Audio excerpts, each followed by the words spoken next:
അപ്പോൾ എല്ലാവർക്കും നമസ്കാരം. ഇന്ന് ഏപ്രിൽ 10, ഏതാണ്ട് 4ഓളം പ്രധാന സിനിമകൾ റിലീസായ ഒരു ദിവസമാണ്. 3 മലയാള സിനിമകളും ഒരു തമിഴ് സിനിമയും റിലീസായ ഒരു ദിവസമാണ്. കാണേണ്ട സിനിമകൾ തന്നെയാണ് 4എണ്ണവും. അങ്ങനെ ഇന്ന് എനിക്ക് 2 സിനിമകൾ കാണാനുള്ള ഭാഗ്യം കിട്ടി. അതിലൊന്ന് ബസൂക്ക. ഫസ്റ്റ് ഞാൻ കണ്ടത് ബസൂക്കയാണ്, മമ്മൂട്ടിയുടെ ബസൂക്ക. ബസൂക്കയുടെ അഭിപ്രായം, എനിക്ക് വലിയൊരു പ്രതീക്ഷയൊന്നും ഇല്ലാതെ ഞാൻ പോയൊരു സിനിമയാണ്. ട്രെയിലർ ഒന്നും അത്ര ഇംപ്രസീവ് ഒന്നും അല്ലായിരുന്നു. അങ്ങനെ പോയി കണ്ടു. അപ്പോ ബസൂക്കയെ പറ്റി പറയാം. ബസൂക്കയുടെ ലോകത്തേക്ക് കയറിയിട്ട് ആദ്യമായി ഞാൻ ഈ സിനിമയ്ക്ക് ഒരു വാർണിംഗ് തരികയാണ്. ഈ സിനിമ കാണുന്നവർക്ക് ഒരു വാർണിംഗ് ഞാൻ ആദ്യമായി തരികയാണ്. ഈ സിനിമയ്ക്ക് ഏറ്റവും വലിയൊരു പ്രത്യേകതയുള്ളത് ഇതിന്റെ ക്ലൈമാക്സിലുള്ള ഒരു സംഭവം, അല്ലെങ്കിൽ ഇതിന്റെ ക്ലൈമാക്സ്, ഈ കഥയുടെ അവസാനം എന്ത് സംഭവിക്കുന്നു എന്ന് മുൻകൂട്ടി അറിഞ്ഞിട്ടുണ്ടെങ്കിൽ പിന്നെ നമ്മൾ ഈ സിനിമ കണ്ടിട്ട് യാതൊരു കാര്യവുമില്ല. അതങ്ങനത്തെ ഒരു പ്രത്യേകതയുള്ള ഒരു സിനിമയാണ്. കാരണം ഈ സിനിമയുടെ എല്ലാം ഇരിക്കുന്നത് അതിന്റെ ക്ലൈമാക്സിലാണ് എന്ന് വേണമെങ്കിൽ പറയാം. പിന്നെ ഈ അടുത്ത കാലത്ത് ഇത്രത്തോളം ഒരു ട്വിസ്റ്റഡ് അല്ലെങ്കിൽ സസ്പെൻസ്ഫുൾ ട്വിസ്റ്റഡ് ക്ലൈമാക്സ് ഉള്ള ഒരു പടം ഞാൻ കണ്ടിട്ടില്ല. ശരിക്കും വാ പൊളിച്ചു പോകുന്ന രീതിയിലുള്ള ഒരു സംഭവമുണ്ട് ക്ലൈമാക്സിൽ. അതെന്താണെന്നൊന്നും പറയുന്നില്ല. പക്ഷേ ഇത് നിങ്ങൾ മുൻകൂട്ടി അറിഞ്ഞിട്ടുണ്ടെങ്കിൽ പിന്നെ നിങ്ങൾ ഈ സിനിമ കണ്ടിട്ട് വലിയ കാര്യമൊന്നുമില്ല. ഇതിന്റെ ആദ്യത്തെ രംഗം മുതൽ നമുക്കത് അറിയാം എങ്കിൽ പിന്നെ ഈ സിനിമയ്ക്ക് യാതൊരു എഫക്റ്റും ഉണ്ട ഒരു സിനിമയല്ല.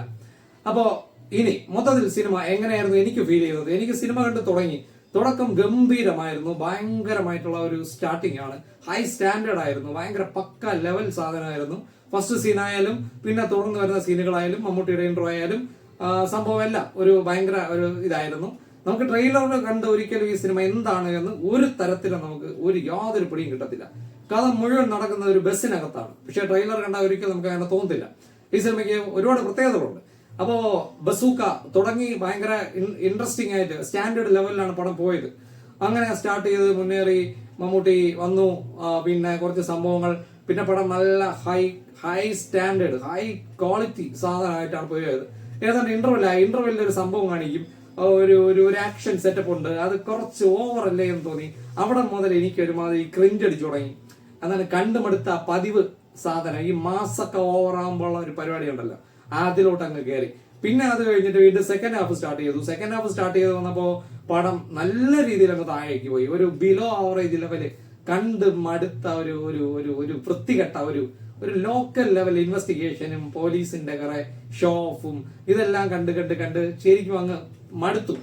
ആ ലെവലിൽ പോയി. അങ്ങനെ എനിക്ക് പടത്തിനോടുള്ള മൊത്തത്തിലുള്ള അഭിപ്രായം, സെക്കൻഡ് ഹാഫ് കയ്യിൽ നിന്ന് പോവുക മലയാള സിനിമയ്ക്ക് പതിവായി സംഭവിക്കുന്ന ഒരു കാര്യമാണ്. അത് തന്നെ ഇവിടെ സംഭവിച്ചു എന്ന് ഞാൻ ഉറപ്പിച്ചു.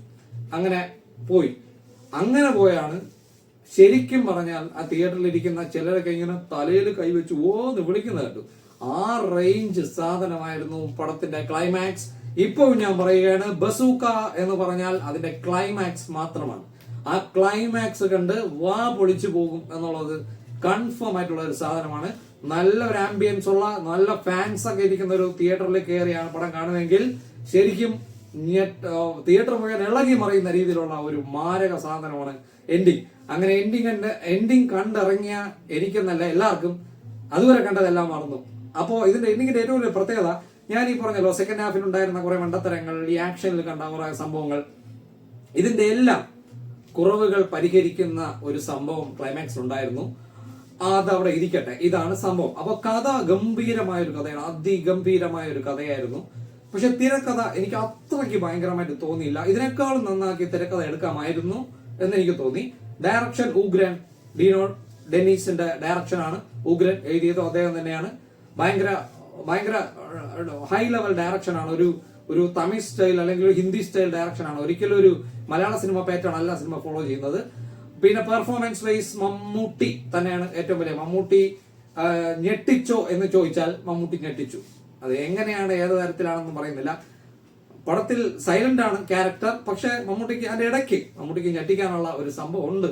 അങ്ങനെ അദ്ദേഹം, വേറെ ചില ആളുകൾ എപ്പോഴും തോക്കും കൂളിംഗ് ഗ്ലാസും കറുത്ത കോട്ടുമായിട്ട് നടക്കുന്നു, കുറെ ഹെലികോപ്റ്ററിലൊക്കെ നടക്കുന്നെങ്കിലും സ്ക്രിപ്റ്റ് ഒക്കെ ചൂസ് ചെയ്യുന്നതിൽ ഒരു കുറച്ചെങ്കിലും ഒരു ക്വാളിറ്റി മെയിൻറ്റെയിൻ ചെയ്തിരുന്നെങ്കിൽ ഇദ്ദേഹത്തെ പോലെ ഇപ്പോഴും 1 by 1 സ്റ്റെപ്പ് വെച്ച് മുകളിലോട്ട് പോകുന്നു.